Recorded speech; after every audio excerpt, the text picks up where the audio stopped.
perfection seems like there's an end point.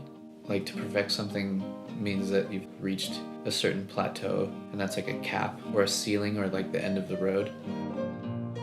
Perfection to me sounds limiting because it's limiting the range of what a creative practice should be, which is something that's always going to be evolving and changing. The goal isn't to arrive somewhere, but that all these paintings that I make or all these like murals that I do or designs that I do, they're all just practicing at this thing that I want to do or need to do or whatever it is. And there's a lot of artists that get really good at something, like say they're figurative painters, they get really good at painting the figure, and then once they reach a certain point, then they start to deconstruct that and simplify it or like change it. And I feel like I've done that recently where I've wanted to get better at rendering things and making things look like more realistic, and then I've been making secondary paintings where I'm just completely abstracting that scene down into simplified shapes and referencing color. So there is that kind of like pendulum of wanting to do things a certain way, and then once you think that you've arrived at that place, you want to almost like swing the pendulum back and counter that thing that you had been trying for so long. I think creative people or people in that pursuit are constantly searching for something the whole time, and that's what keeps them continuing to work on stuff.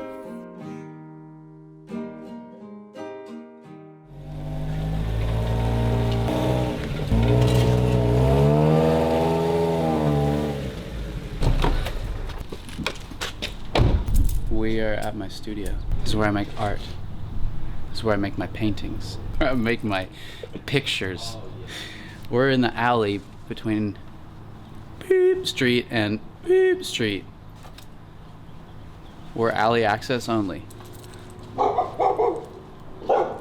We got we got dogs.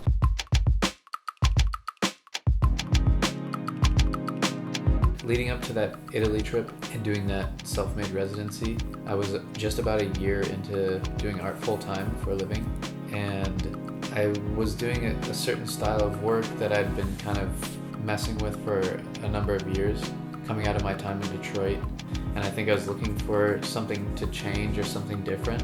And so I went into that trip with the intention of trying to think of something new or just freshen up on some imagery or some stylistic changes that I wanted to make. We sat in that house for about a month, and I ended up just wanting to dive into trying oil painting, which I've always worked in acrylic. So from that time I sat and I think I developed a new style that I wanted to work with.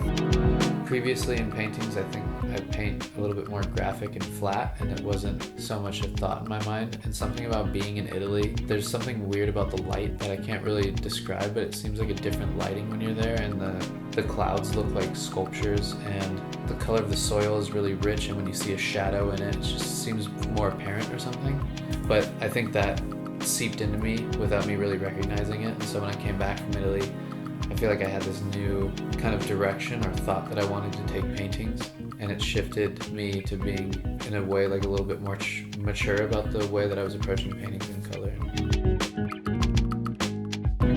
Some of the motifs from that Jackson mural made their way into the Imperfects collection, because the Jackson mural was in response to having a few projects that were very highly regulated in terms of what I needed to deliver to the client. And then going into the Jackson mural, I was given a lot of creative freedom because Curtis Miklish, the architect for that building, he's an advocate of the creative process, and he doesn't want to hinder it too much, which I really appreciate about him. And that was really invigorating, and it felt like I made a little breakthrough on maybe what type of work I wanted to do moving forward, and took some of the thoughts and elements and motifs from that conceptual idea for that mural and moved it into the Imperfects collection. It's exciting to me. It's exciting to create something that is going to be functional and that other people are going to have a lot of access to it. I think that's also a cool thing, because you make a lot of studio paintings and they either sit at my house and never sell, or they go to a gallery and maybe sell, and maybe someone has it in their home for the rest of their life, or ends up in a thrift store. And I like that. I like that it will be a part of someone's existence and life, especially like a skateboard. Like I was given a skateboard by my brother when I was 18, when I went to college, and that was the skateboard that I popped the wheels off today to put onto the Imperfect skateboard. And And so to me, it is cool to think I am putting my art on this thing, and it might seem like somewhat trivial or that I'm making like a product, but the life beyond that product is interesting to me. And I think that is a cool thing about having that dissemination of art in that way. Making that hat for me is interesting because it's a product that has a finite amount that we're creating, and we're sourcing it from a used material, and not just like any found material, but it's something that I personally carried those drop cloths from project to project, and they were in multiple places in San Diego. It's been in Los Angeles. One of them may have been in Detroit, and come through all these murals, and I've stomped on them and dropped paint on them, and they've lived this whole life, and there's this big built-in narrative behind it.